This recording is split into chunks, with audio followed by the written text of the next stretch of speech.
Okay. Can you just give me something just to check your microphone levels?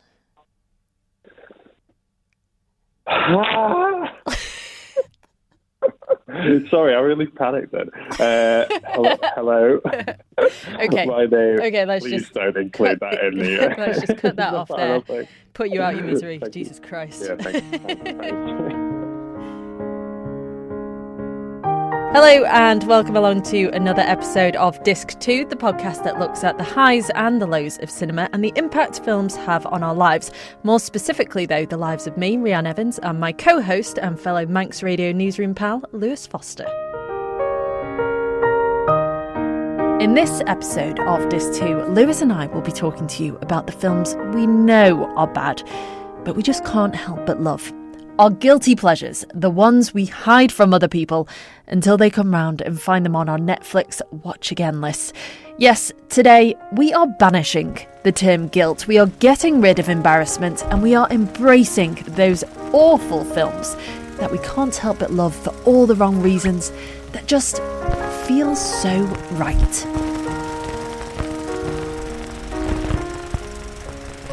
How you doing, Liz? Been better. Why? All right. This is a good way to start the podcast.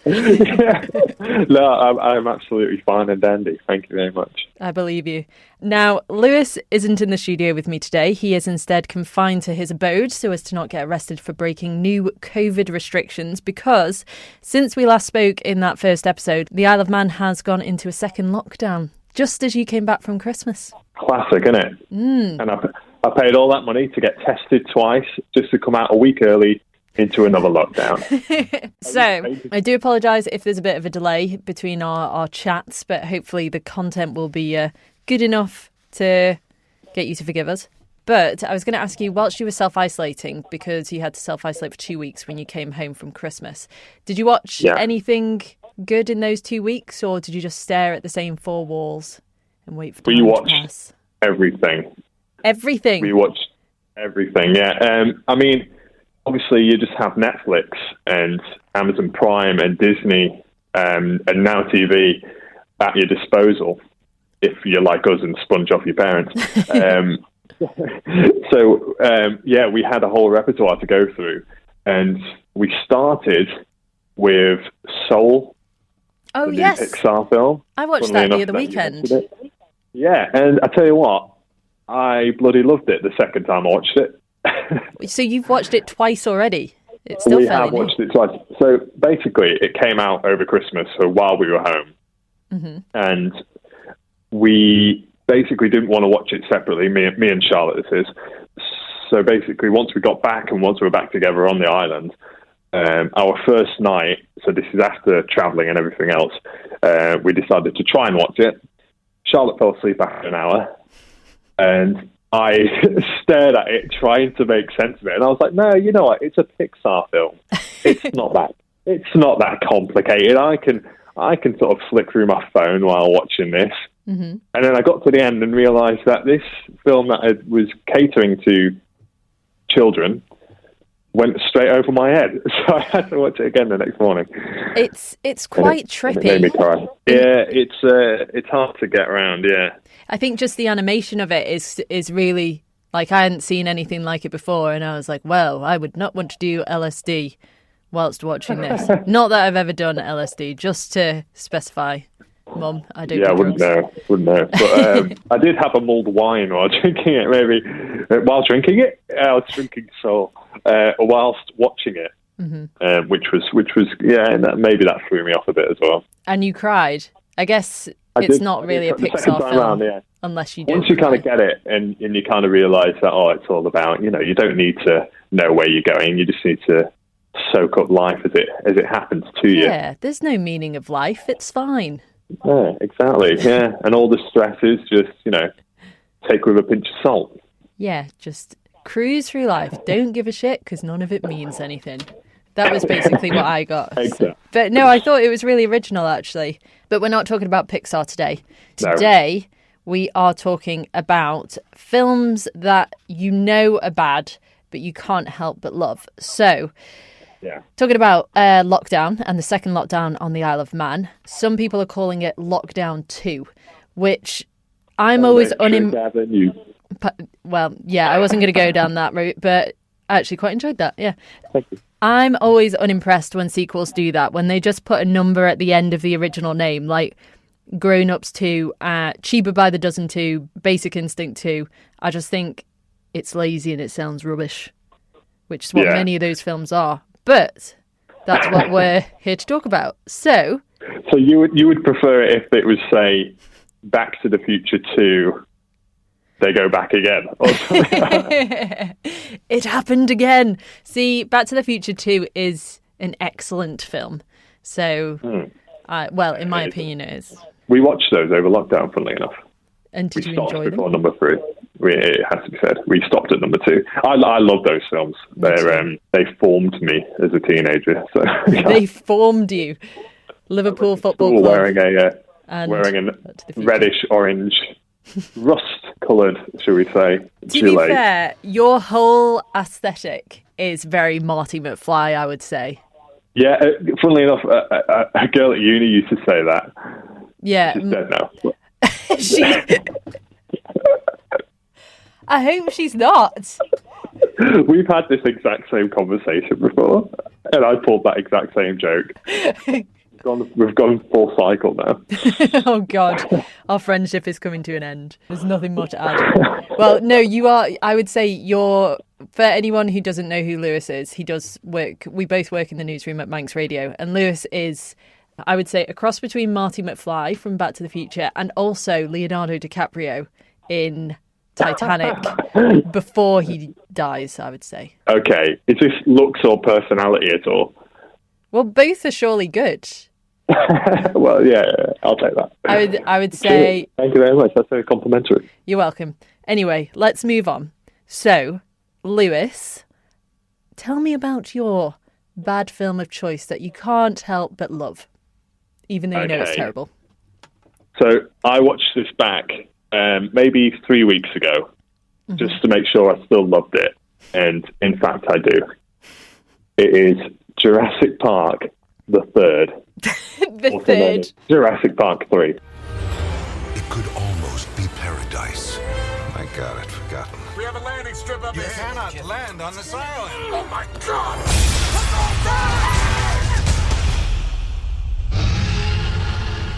Honestly, growing up, I loved the Jurassic Park films, but this one was my favourite.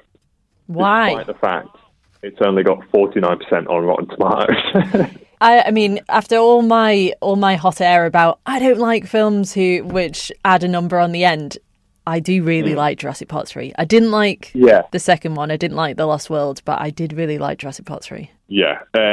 Basically, I love this film because it's got the Spinosaurus in it. The Spinosaurus? The Spinosaurus. The Spinosaurus. Yeah. So basically, in this film, they've added the Spinosaurus in as like a big rival to the T-Rex, and they fight it out. So as a kid, you obviously love it. As an adult, I still love it.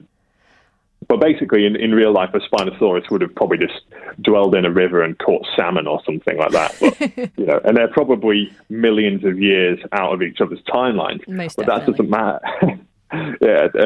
But that doesn't matter because they come together and it's like Clash of the Titans. I can't remember this bit.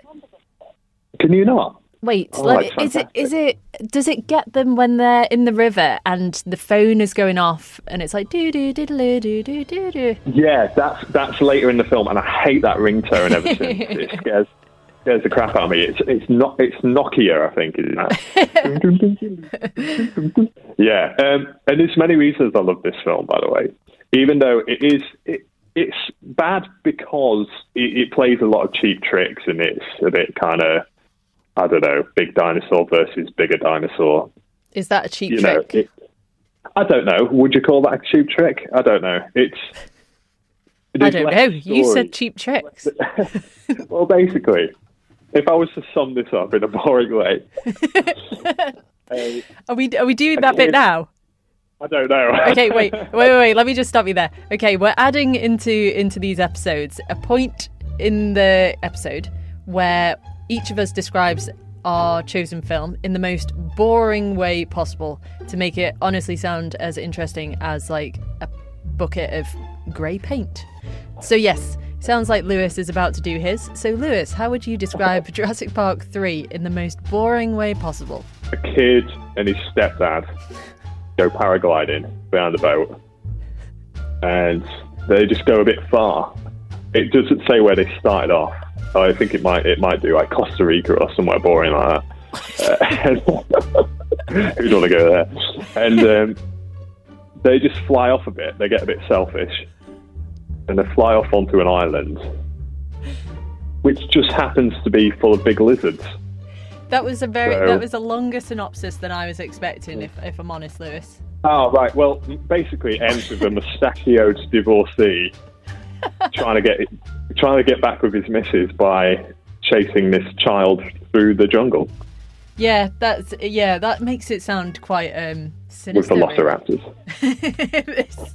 You should go into writing film synopsises. The synopsises? Synopsi. Synopsi. Well, let's talk more about Jurassic Park 3 because I absolutely love Sam Neill. And you were talking about a bit. Yeah. The worst bit in the film is most definitely the bit you were telling me about in work the other day when we should have been working, but instead we were talking about this. So yeah, basically, the Velociraptor is Sam Neill's character's favorite dinosaur, and I'm just going to Google what his character is because I should know. Dr. Grant. Dr. Grant, of course. Alan Grant. And basically, Alan Grant, is Sam Neill's character. And Dr. Grant is obsessed with velociraptors and their retractable claw. And basically, there's a whole build-up in this film about velociraptors. It starts with they find some fossils of a velociraptor. Some kid says, velociraptors aren't scary, they're just a big turkey, or something like that. And he goes, oh yeah, would a big turkey claw your face off? Or something along those lines. Something along those lines. Yeah. So there's this whole imagery around velociraptors. There's a skeleton. There's shadows. There's what do you call them? I don't know. What are those? What are shadows? I don't know what you're talking about. What are shadows? Silhouettes. There's silhouettes of velociraptors, but you don't actually see one. For about an hour. So for the first sort of hour of the film, even though obviously you've watched the first two, you know that velociraptors are in it and you know what they look like. Mm-hmm. But let's forget that fact. This is the third one, so you're watching, you don't know what velociraptors are anymore. And there's a real long build-up. He's going, yeah, velociraptors, terrifying. And then all of a sudden, he falls asleep. He has a little nap on the plane. Mm-hmm. And we hear this voice. It's like, Alan, Alan. And he looks up, and there's a velociraptor sat on the plane, and it lip syncs, and it goes, Alan, in the least threatening way you can imagine. So basically, all this build-up about how terrifying velociraptors are is just destroyed in seconds by your friendly air hostess velociraptor. I was surprised by that moment in the film, and I wonder what Sam Neill's reaction to that in real life would have been, because I think he's above it. I think he'd have loved it. Do you reckon? Yeah, I think so. He'd have probably thought, it's daft, but let's go for it. Yeah, gone all in. I prefer that attitude, to be fair. He's I'm sure I had a crush on the younger guy who was in it. Trevor Morgan. Trevor. He's such a... I would not have pegged... 12 years old, Rhian. Oh, no, not the boy. No, the other paleontologist. Oh, yeah. Sorry, Billy Brennan. Oh my God, as if that was your first assumption that's who I was talking about, the child. Well, I don't know. No, the ruggedly handsome paleontologist who steals the raptor's eggs. He's sort of classic noughties handsome. Hanson. Yeah.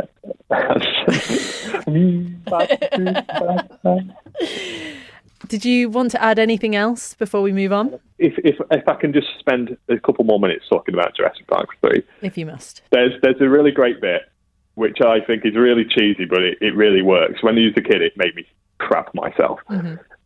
Where they're climbing up this fence or perimeter. It happens in the first film as well, but let's ignore that. And they've been chased through the jungle by the Spinosaurus, and it's really loud. So it's chasing them, and trees are falling, and it's boof, boof, boof. But you don't hear anything from it for about 5 minutes until they're at the perimeter, and Sam kneels over, and he looks behind this person. Oh no. They meet somebody else. But basically, it doesn't matter. this massive dinosaur somehow manages to sneak up on them. It must have been charging through the jungle on its tippy toes. And there's this shot where it just looks behind them, and all of a sudden it's just there. You don't hear anything from it. It's just there. It's I know behind them. Exactly the bit you're talking about, actually. Yeah, silence. As a kid, it took my breath away. You're like, what is that? You know, and you're like, oh my God, it's the thing that's been chasing them this whole entire time. Yes. How did I forget about that? Yeah, just wearing like Ugg boots to cancel out the sound. Exactly, yeah. Giant dinosaur Ugg boots. Like a cat with booties on. Take its Rotten Tomatoes score, you know, some people hate it, some people love it, like myself. Me, it's all about the dinosaurs, and therefore I love it. Couldn't tell you what the plot's about, other than divorces. Yeah, clearly. But also, they're bringing out a new Jurassic Park soon, aren't they? With the original cast. So you've got Sam Neill, Laura Dern, and Jeff Goldblum coming back. Oh, love a bit of the Golds. Jeff has style, you know. He's just cool. He is cool. Did you see that in London? I think it was in 2018. It was when there was the heat wave. They did a giant statue of Jeff Goldblum when he's doing that sultry pose. Oh, you know, in the first one when he's bare chested. Yeah. Nipples oozing. Oozing. Ugh. Just oozing sweat and milk. Really, that's the best way to survive Jurassic Park. Ooze, sweat and milk. Throw him off the scent. Exactly. Well, let's move on to mine, shall we? I struggled with this more than I was expecting, so I did a bit of research and I looked at a bunch of websites which listed the worst films of all time to see if there are any on there that I liked. And Batman and Robin popped up literally on every single one, pretty much on every list I looked at. And I was like, and it was the 1997 George Clooney and Arnold Schwarzenegger one. Have you seen it? I have seen snippets of this. Bearing in mind, it came out the year I was born. Oh my God, that's mental. And I remember the bad guys out of this more than I remember the terrible costumes or anything like that. Yeah. Well, it's 3.8 on IMDb, and I was like, I'm sure I love Batman and Robin. You know, why is it getting absolutely slated? And then I said to you, I'm going to choose Batman and Robin, and I'm going to watch it. And then, so I was like, this is the one. Went home, put it on, and I got 6 minutes and 37 seconds in because I wrote down the time, and I had to turn it off because it was, I can't stress enough how awful it was. It was, and I know the point is that we're talking about bad films that we love, but I just want to say I now understand why everyone hates Batman and Robin. What killed the dinosaurs? The Ice Age!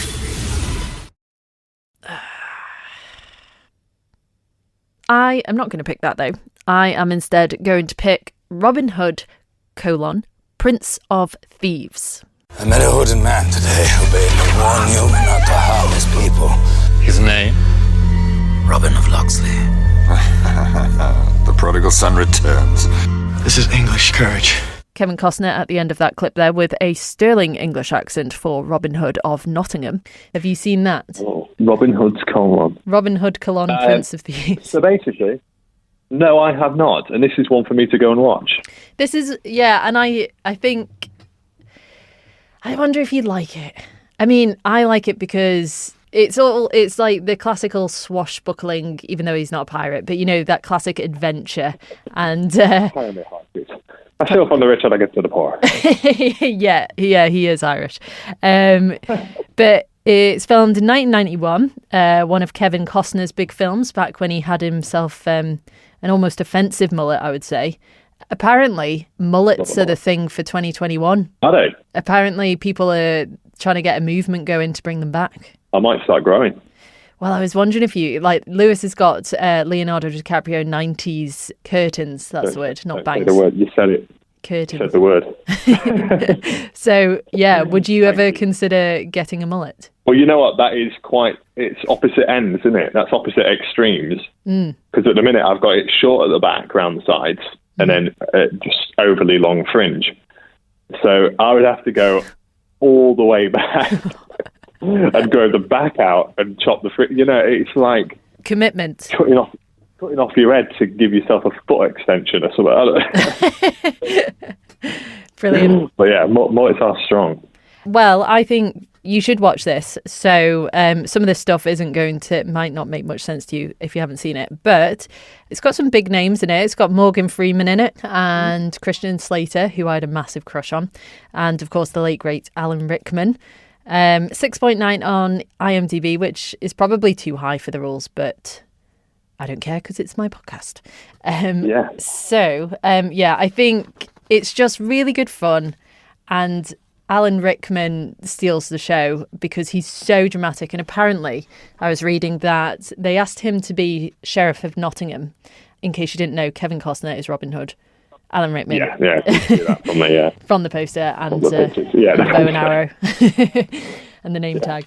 And Alan Rickman was he was approached 3 times before he said yes, and he only said yes if he could basically change the script because he said it was quite dull. And then he hired some comedians to flare up the script. So have you heard of the line, "Cancel the kitchen scraps for lepers and orphans. No more merciful beheadings. And call off Christmas." That's like a really famous line.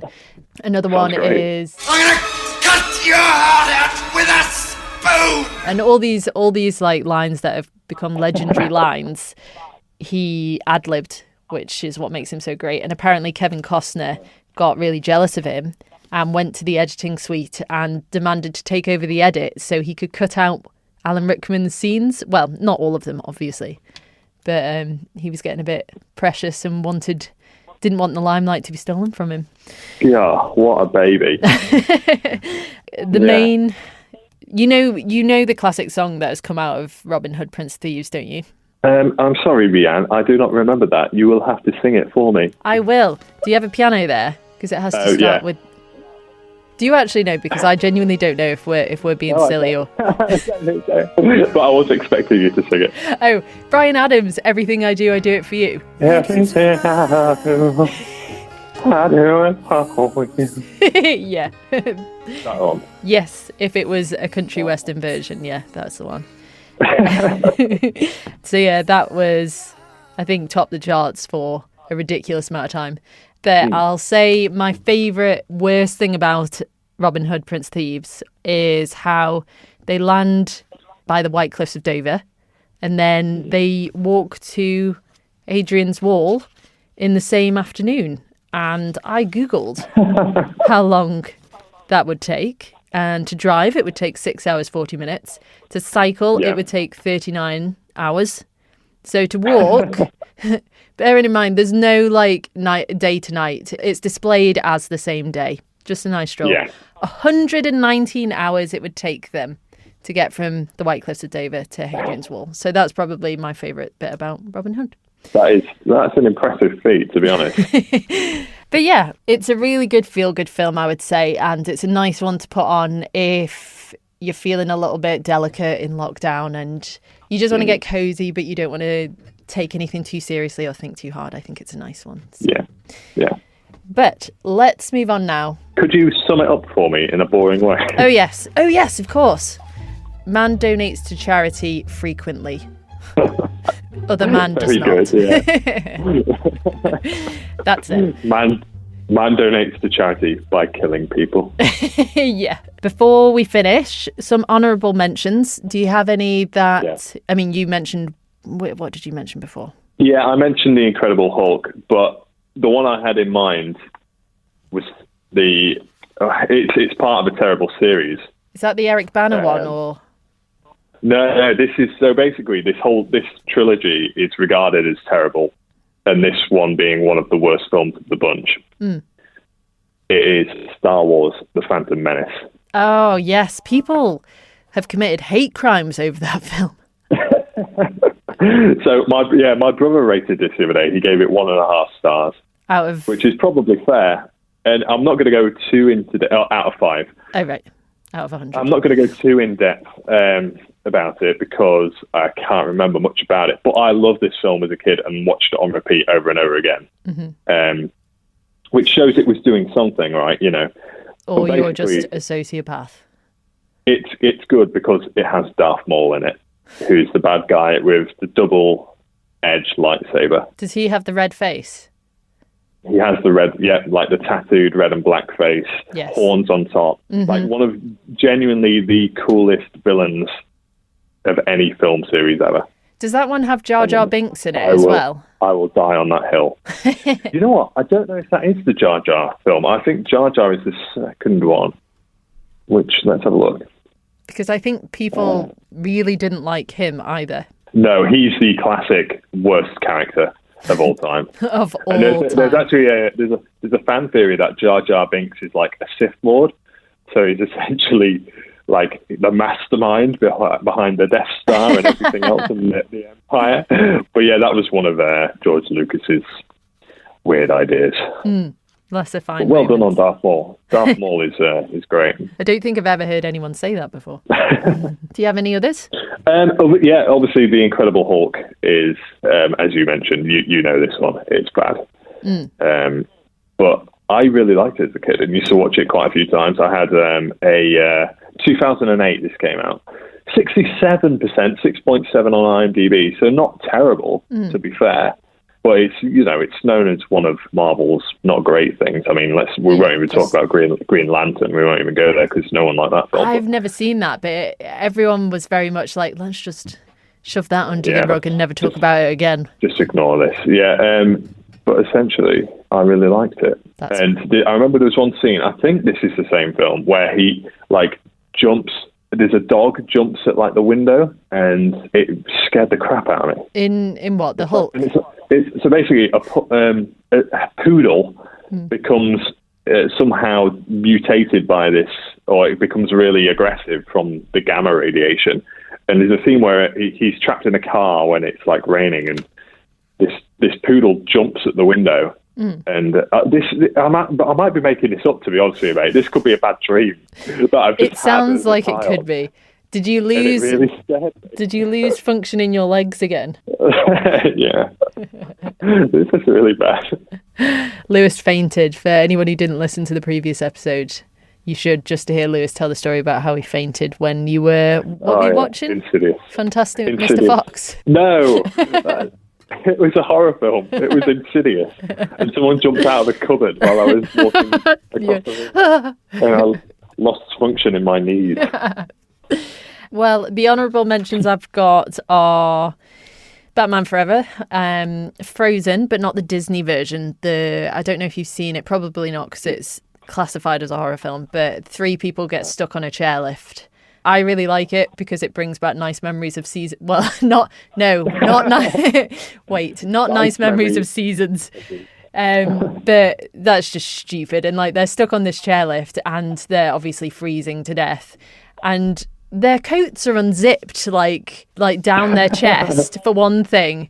And I'm like, well, to start with, put your hood up and zip up your coat. I've also got Twilight because although Twilight was a massive success with its target audience, it is awful when you watch it back. It's so cringe, but for some reason, I really like it. Other mentions online, I don't think I've ever seen any of these. The Hottie and the Nottie with, I think, Paris Hilton. Let me have a Google. Yeah, apparently that's terrible. Showgirls. I'll just put my safe search on. The Hottie.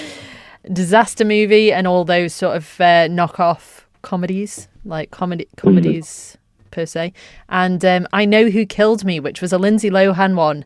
That pretty much turned up on every worst film list. I've never seen it. Yeah. You know what? Adam Sandler movies always get a really bad rep. Do you agree with that? You know what? Some Adam Sandler films are just great. Like Happy Gilmore. Happy Gilmore is great, and that's only got 31% on Metacritic. That's a big cult film, Happy Gilmore. But if I'm honest, yeah. I can't stand stuff like Grown Ups. I find it awful. The way I loved Grown Ups. Did you? Yeah, I really enjoyed Just it. hang up the phone. And that's got 11%. Oh my god!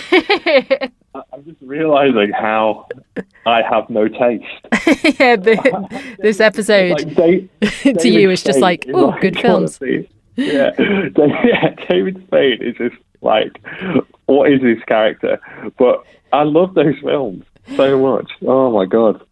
Well, I'm glad they make you happy. No, I think your terrible taste in films is all the more reason. Yeah. I mean, Big Daddy, that's a good film. Big Daddy was good. Terrible ratings online. One film I really hated, though, was Click, 2006. Oh, yes, with Christopher Walken. Christopher Walken. You know this remote. You click it. And it just takes you anywhere. Nobody's laughing at you. On those uncanny Christopher Walken impressions, should we wrap it up there? You know what? I just want to add an extra film to our lockdown. What did we watch during my isolation? Please do. So this is just for the sake of, this is a good film recommendation. You're going to say Star Wars again? No, I'm not. This is something you should watch as well if you haven't seen it already. It's A Beautiful Day in the Neighborhood, which is the Tom Hanks biopic of Mr. Rogers. That is so strange, because earlier this week I watched one of Mark Kermode's film reviews and he was talking about that. And I thought, I think I'll watch that. Yes, you definitely should. It's about Lloyd, this journalist who basically is he's a real hardcore, investigative. So he tries to sort of dig the dirt on the nicest man and just realises it's impossible, basically. But there's a lot more to it. But ever since I watched this film, and this is the mark of a good film, is that you go out and you become obsessed with the characters it's based on. I've been in a Fred Rogers hole. No. Have you? I've been in Mr. Rogers' hole for about 2 weeks. And I've been researching everything Fred Rogers, from his Senate hearing in 1968 or 9 for his plea for more funding for national television. And it's genuinely inspiring stuff. So, watch that film. I certainly will. With that, we shall call it a day, and Lewis and I will see you next time for some more movie mumblings, moanings and musings. So until then, stay safe and happy watching. Gracias, mi amigo.